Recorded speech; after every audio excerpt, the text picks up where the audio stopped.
Ladies and gentlemen, on this RedGamers.com video, we're going to be taking a look at how to overclock with the MSI Afterburner application.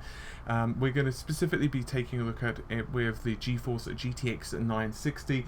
This would be MSI's Gaming 2G edition, but the principles are pretty much going to stand you in good stead in pretty much any graphics card of the modern era. And it's a very basic guide. It's going to take you through the basic principles of how to overclock in a safe manner. We're going to use a couple of applications. Obviously the first one would be MSI's Afterburner, the second would be GPU-Z. This is also an article. If you do want a step-by-step written version of this guide would be linked in the video description, and also links to the applications as well, if you so desire. But this video will, do the trick. At the end, there's also going to be a couple of games and other bits and bobs, just so you can see how overclock handles. So, first things first. Obviously, you want to download and install both MSI Afterburner, and GPU-Z. We're actually using a slightly old version of GPU-Z, but that's fine for this purpose. And MSI's Afterburner is the latest version. That's 4.1.1 for what it's worth. I'm also utilizing the latest graphics cards from NVIDIA. Always download the latest drivers for your graphics card unless there's a very specific purpose of you not doing that. For example, a really simple example, but maybe it's not available on your graphics card, or it's a beta driver and you're not comfortable with betas, that type of thing. Generally, however, later versions of drivers are the best option. And generally I prefer to do a clean install of drivers with NVIDIA. That's quite easily possible. Once you double click and the drivers automatically extract, it asks, do you want to go with a custom, express or an advanced installation. You just go with advanced and tell it you want to do a clean install. But do be warned that wipes all of your settings. But I prefer to do it, especially if I'm coming from betas, which I certainly did with this particular version, because as I said, this is 3.53.62, which is an official Windows 10 release, and we are using Windows 10. Anyway, now that's all the preface out of the way. We're going to quickly blast through what these settings do. Now, bear in mind, some of these, for example, the power limit, are down to your vendor. So either down to either AMD or NVIDIA, or for example EVGA might set different power limits, maximum power limits, than let's say MSI, or MSI might set it different from ASUS, and so on and so forth. So if you've got, just for the sake of argument, an ASUS version of an ASUS version of a GeForce graphics card, then your power limit will be possibly different. It's just kind of how it is. There are also BIOSes available which bypass power limits and also increase core voltages. There are ways around that. We're not going to be covering it in this particular video. I might well do it in the future, but this is a basic principle video. So I don't want to include stuff which is a lot harder to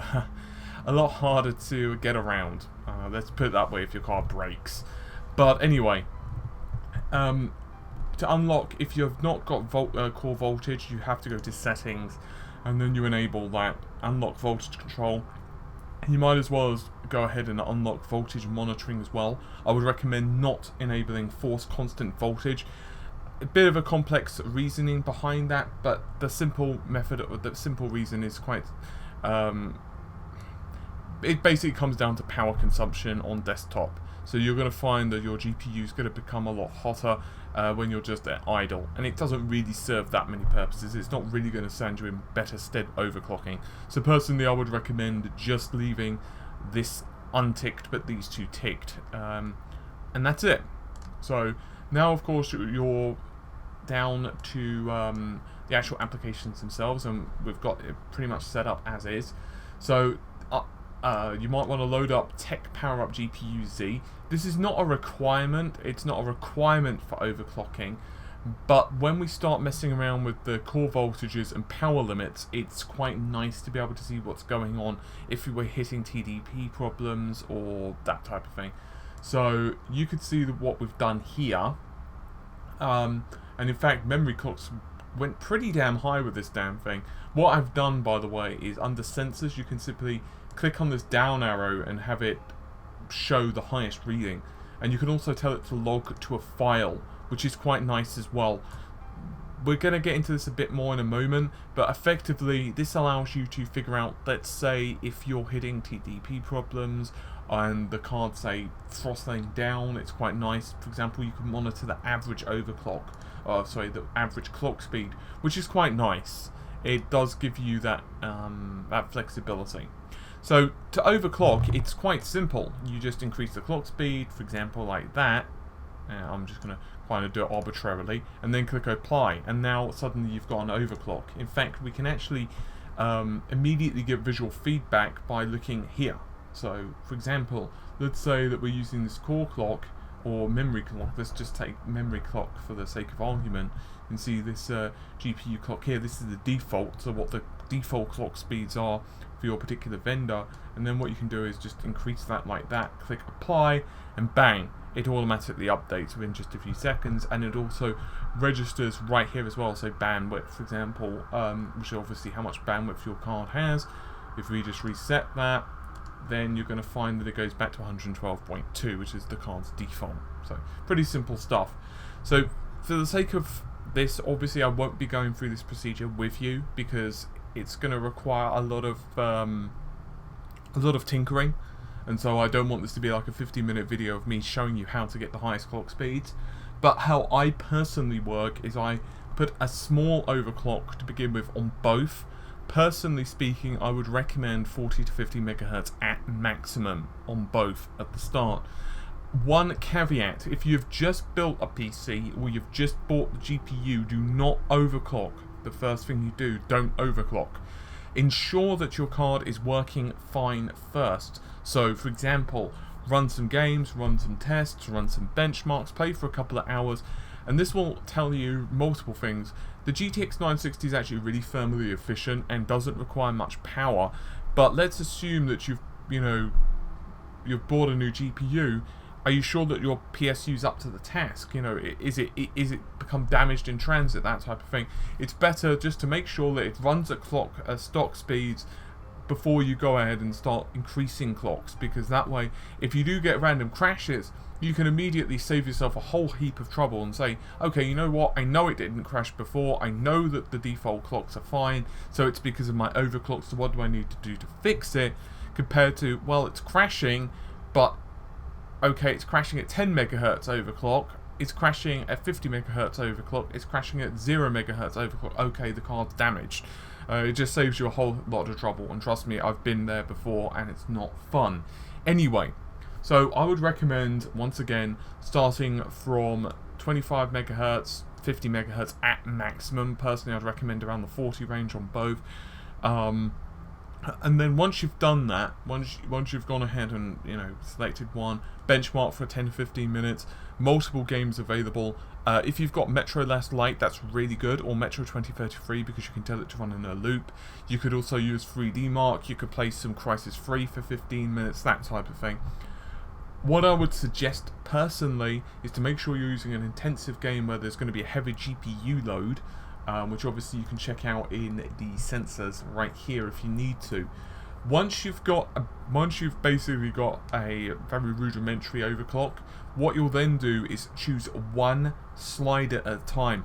Now personally, what I like to do is eliminate heat from being a problem. Now once again, to reiterate, heat isn't usually going to be a problem for this particular card, for the GTX 960, because it's a really low heat output. It's actually really good. What I will, however, do regardless is still put the fan speed at 85% manually. So all you simply do is tick off auto, crank the fan speeds up to 85-ish%. I mean, obviously it's kind of down to you. You could choose 90 or what have you.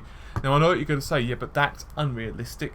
It is, but it then gives you an idea of what your maximum performance is, not constrained by heat, and that's quite nice. For example, let's say you've got poor ventilation or summer months, which it is right now.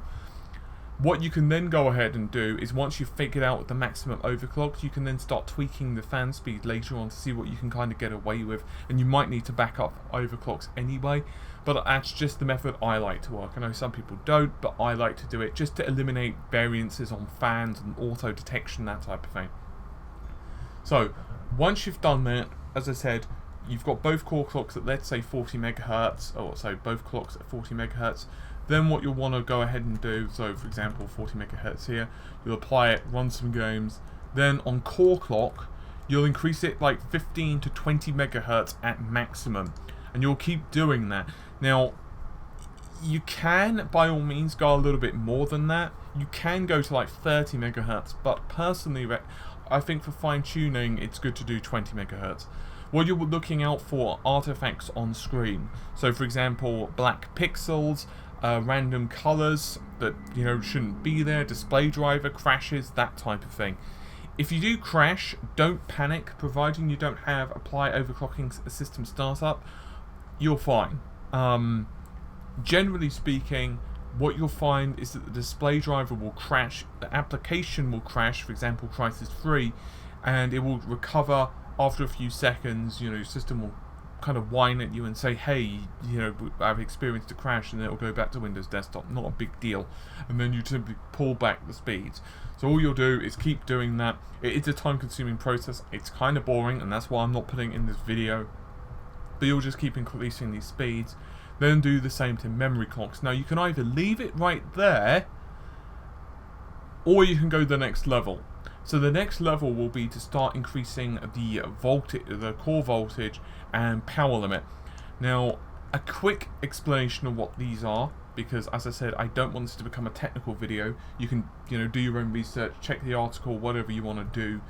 But effectively, core voltage is pretty much what you'd expect on the tin. It's how much voltage physically is being sent to the GPU core. That is not the memory or the GPU as a whole, it is physically the GPU core. So if you want a simple explanation, just like you've got, let's say, an Intel i5 in your system, and you can increase the voltage if you go to your motherboard, but it doesn't affect, let's say, memory voltage, or let's say Northbridge voltage, or whatever voltage is, then this is very similar.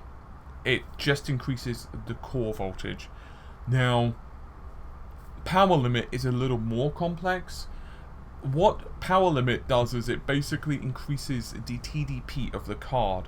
So for example, in this case, this percentage is how much power can the card draw from the system. Now the reason this is quite nice is because it allows, with a combination of core voltage, for you to basically help to make over a more stable overclock. For example, let's say you've increased your clock speed 150 megahertz and it rarely crashes. Increasing core voltage or power limit can make it more stable. Or let's assume once again you've gone to 150, increasing these to, let's say, these figures, you might be able to get to, let's say, 160 megahertz, just for the sake of argument, or 170. Once again, it is the silicon lottery. So what have I managed to get out of this particular card? Well, I'm glad you asked. This particular card's actually overclocked fairly well. Now, I have already pre-made a profile, I've been testing it out, I've done some benchmarking, and these are safe figures for me. I'm pretty certain I could get more out of this if I tried, but right now my room is absolutely burning hot, the computer room's absolutely burning hot. It's middle of summer, and quite frankly I'm happy with these figures.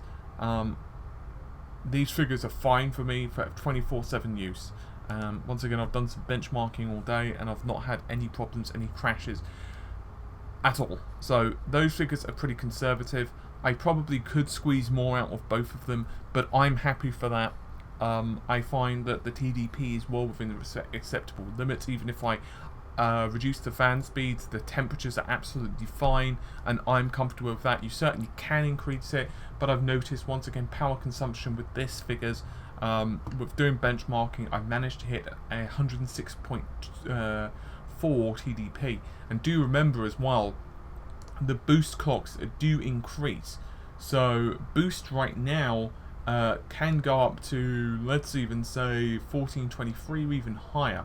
In fact, the core clock has gone up to 1574, which you know, this has been logging for some time. It's been logging through my benchmarking. So you do have to remember that if there is that thermal limit, you know, that TDP limit, and the power, you know, it has the extra oomph to do so, it will go ahead and crank up more, which is pretty nice. And performance-wise, we've actually had pretty nice frames per second increases over our previous games.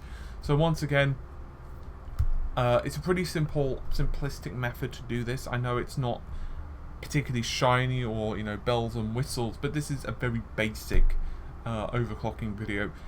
I probably will be doing a more in-depth one regarding, you know, bypassing voltage limits, but this will serve you in a very matter-of-fact, very simplistic way of kind of making sure that you've got your best overclocks for either the GeForce GTX 960, the 970, or an R9 290, or what have you. It's very similar across multiple generations of GPUs.